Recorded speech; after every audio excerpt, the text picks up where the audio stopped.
According to the Center for Reproductive Rights, anti-abortion members of Congress are now trying to dismantle a long-standing federal law protecting reproductive health care providers and patients from physical violence, just days after a fatal bombing at a fertility clinic. As LifeSite News reports, a law used to silence and jail Catholic dads and other peaceful pro-life advocates is moving closer to repeal. And Texas Republican Congressman Chip Roy has been leading the charge for years to repeal the law which targets pro-lifers.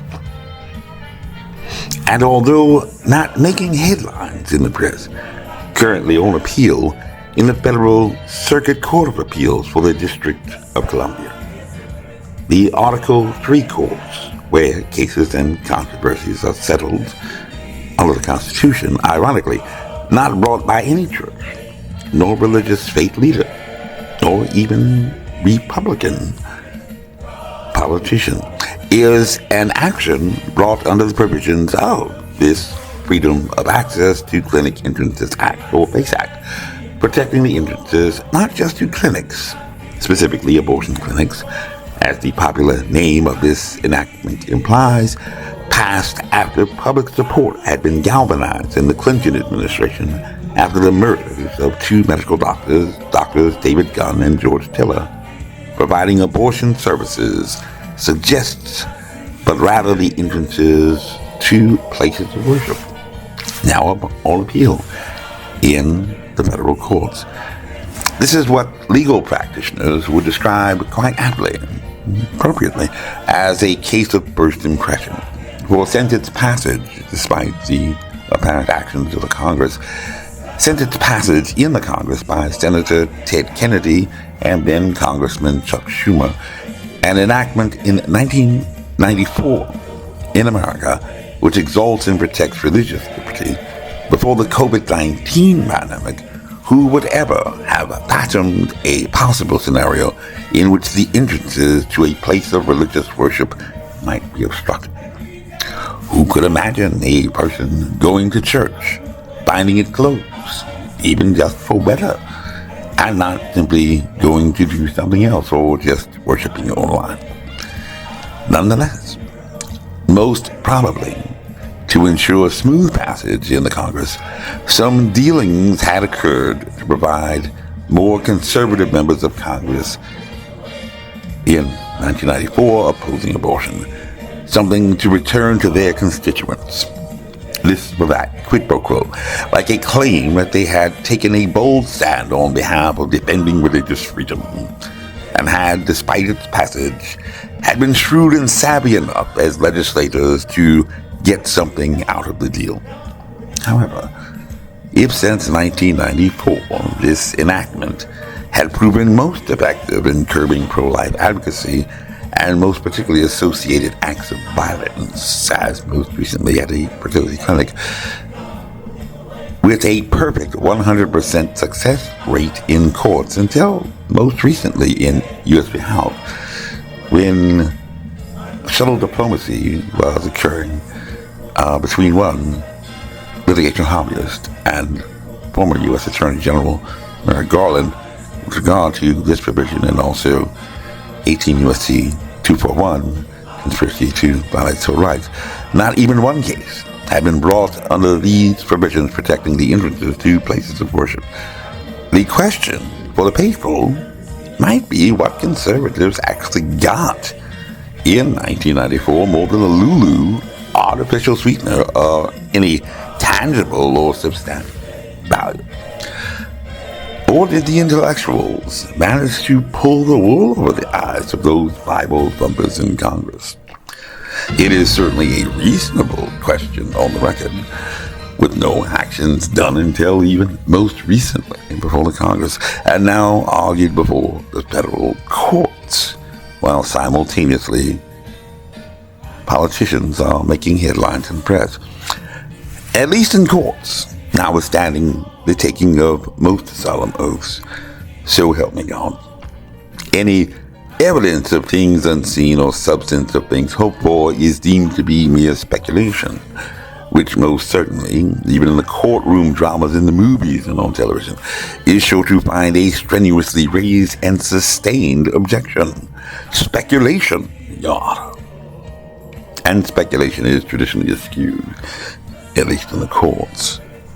Although not at the racetrack or the casino.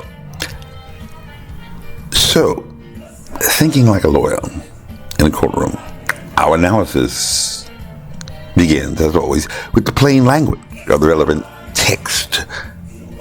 And in ascertaining the plain meaning of a statute, we look to the particular statutory language at issue, as well as the language and design of the statute as a whole.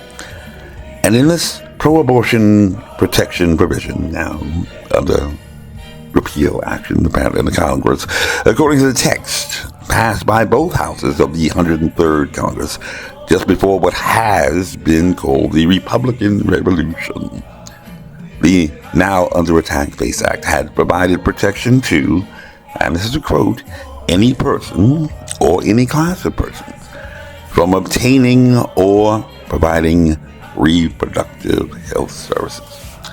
And here, literal language is most important, especially for statutory literalists, constitutional conservatives, not given to expansive or liberal constructions in interpretation.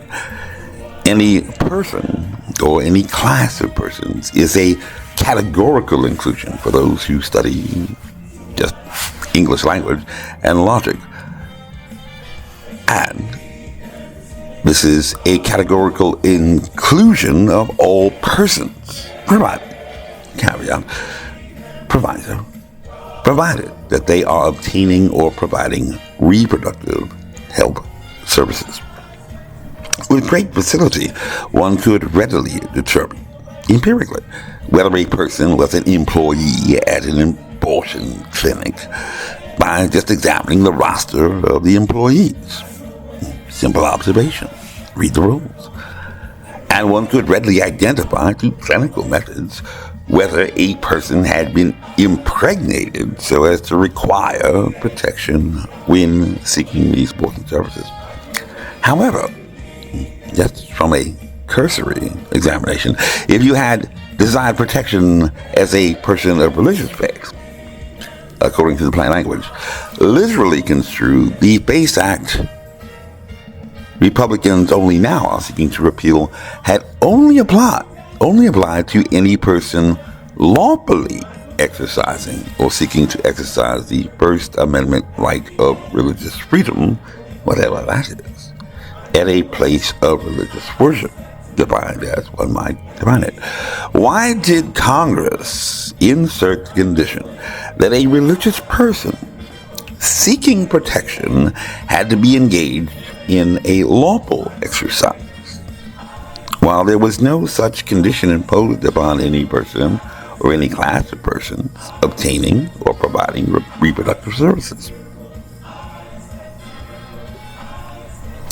And why, out of the blue, after a matter had been raised on appeal to the Federal Circuit Court in the nation's capital, are Congress Republicans now in the press, only now anxious to amend the FACE Act?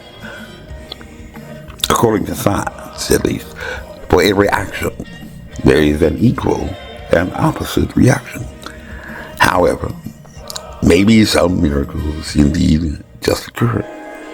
Ex Deus Machina. And this new initiative is in answer, obviously, to incessant prayer. Or who can say? Do you expect a miracle every day? Who can make a way out of no way? Believe you'll receive it, and certainly God shall provide it today. Are you expecting a miracle? Can you see the invisible? Can you feel the intangible? Do you expect the impossible? You know, there are doctors for that sort of thing. And in science, matter is neither created nor destroyed. Big Bang theories notwithstanding, of course.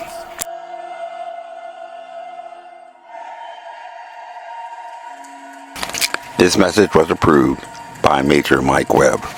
Honest.